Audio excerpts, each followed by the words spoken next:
Today on Random Interviews with Ryan, I have for you one of the greatest spiritual teachers I know. Here are some highlights of some of his teachings.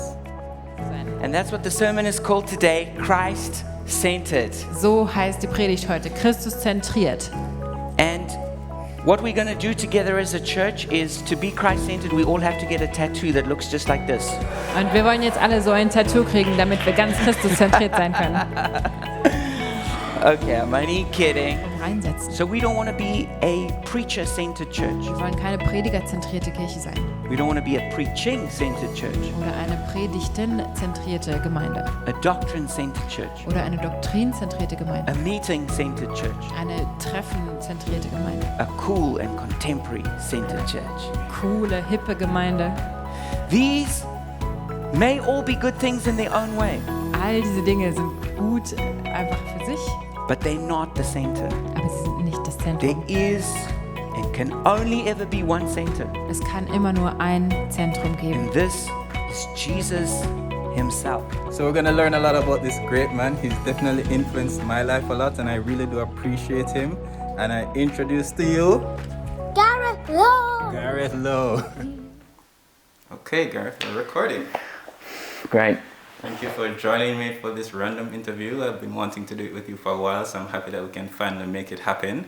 Great. Everyone, this is Gareth Lowe. By the way, Lowe, what does that mean? What does Lowe mean? Well, in English, no one really knows what it means, but in German, it's with an umlaut, it means lion. So that's what I claim. Yeah, because that's what comes to my mind whenever I hear Lowe, you know, the lion, Gareth the Right. lion. Yeah, and I know you grew up around seas and rivers. Is that right? Yeah. I was born in Zimbabwe and also lived in Zambia, and so yeah, I lived by the Zambezi River. Okay. Did you have any near drowning experience? Near drowning, not really drowned. Well, actually, I guess you could say, because there's whitewater rafting, and the Yeah. whitewater rafting is grade 5 level, which is the biggest kind you can do commercially. And yeah, I did have some experiences where we tipped over, and I felt like maybe I was going to drown. It probably wasn't really like a near drowning experience, but sometimes it felt like it because in the white water and the whirlpools and everything, it's pretty wild. Okay. But my dad did run a canoeing safari, and one time we were attacked by a hippo. Oh, wow. Me and my brother, and when I was 14, he was 16, Yeah. and that was pretty scary. How did you get out of that?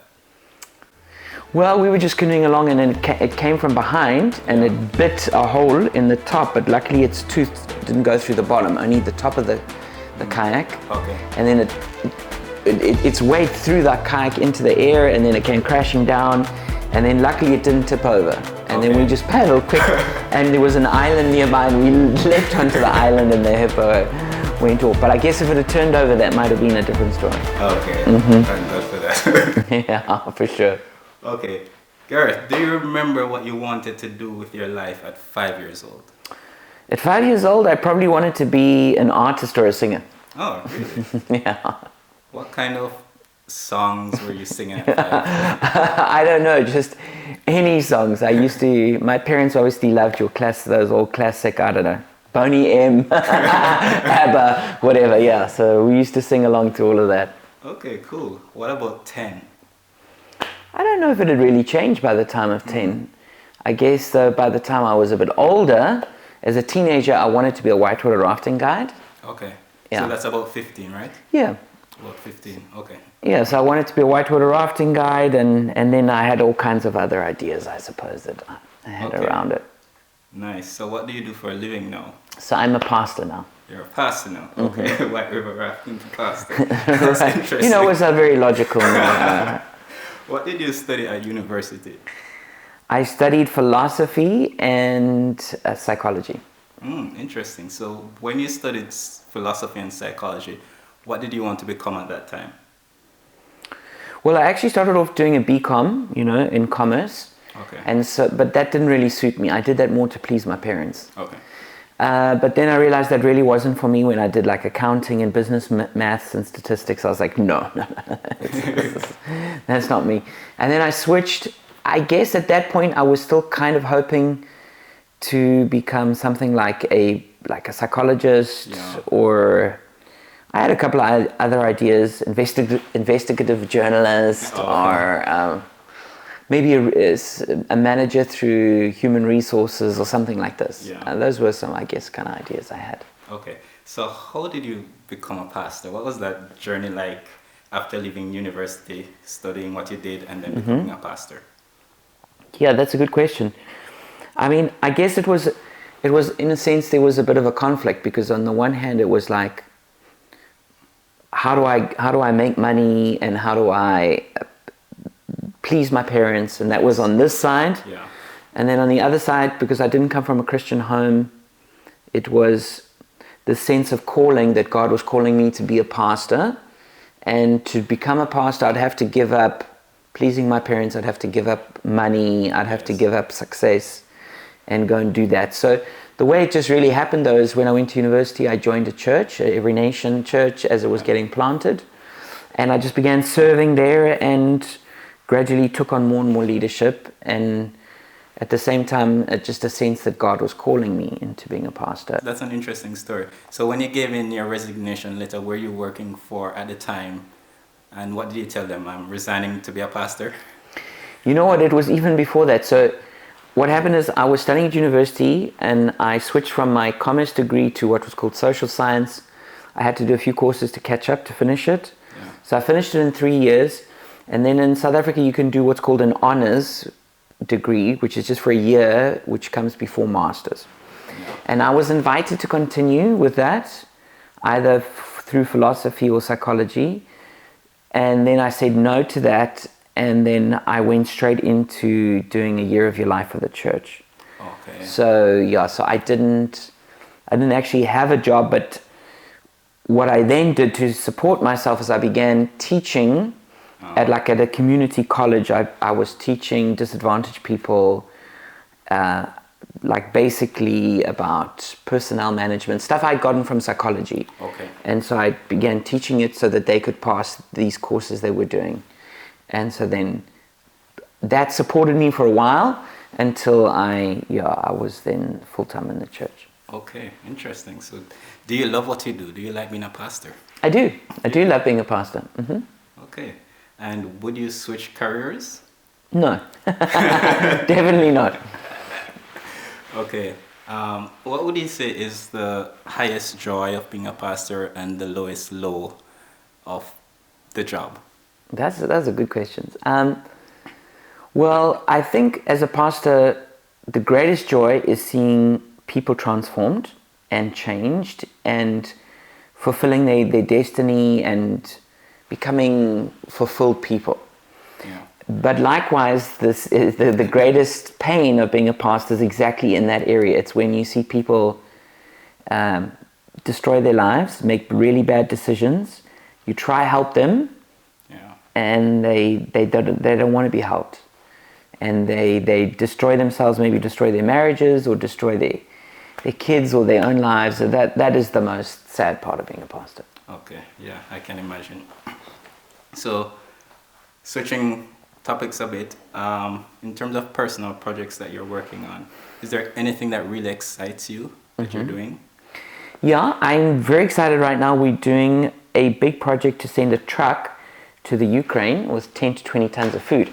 Wow. And so this is like a really big thing. And if we could be a big help to the people who caught in the war in the Ukraine, that would be fantastic. So yeah, we're onto that. And it's been exciting how many donations we've got, and so it's moving forward.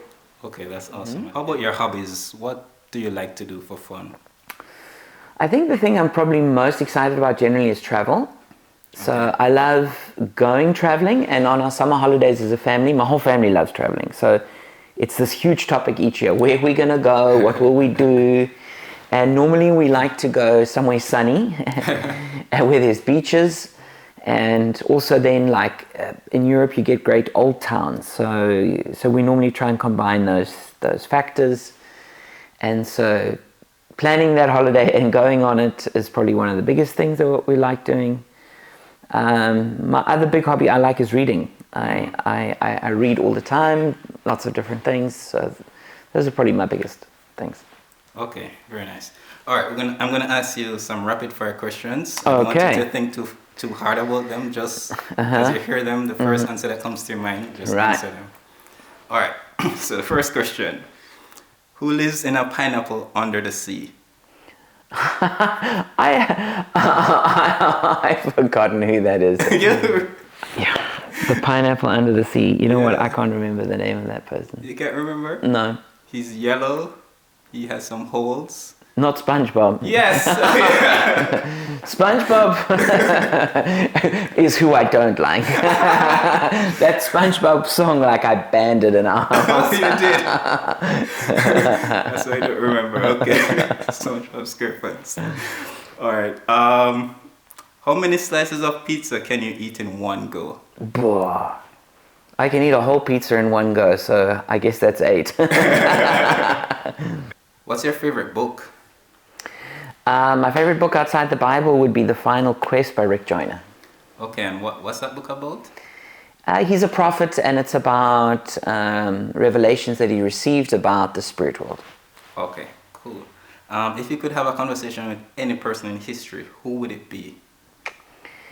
I think probably the Apostle Paul, but outside of him or outside any biblical characters, I think I'm going to go with Patrick of Ireland, who was the English apostle who like totally transformed Ireland, which transformed Europe. Okay, nice. What's one of your biggest fears? I think probably my biggest fear is not doing the will of God and not fulfilling God's destiny for my life. And just kind of cruising along doing my own thing and missing what his big plan is. Okay. And what makes you angry? Bureaucracy makes me angry. I think that at a profound level, I think lying makes me really angry. When people are lying, it somehow really upsets me. Okay. And final question. Who was your first crush? I guess her name was Linda, and it was a girl at my junior school. Okay. Alright, so the next time someone is thinking about maybe being a rafter, or they're thinking about pursuing something in psychology, but somehow they feel a calling to be a pastor, but they're doubting themselves, they're doubting this inner calling inside, what would you say to them? Well, I think I would say just give it time, because if God is calling you to something, He can make sure that you know that, and it can become clear and confirmed. So I think you can just continue to seek God, continue to serve. Those would be the two things I think you should do. And then as you seek God and as you serve, it becomes clear what you should do. Because I wouldn't recommend anyone become a pastor who's not sure about it, or even more a missionary. You want like that confidence inside of you, especially when things go wrong on the other side, that God really got you into this.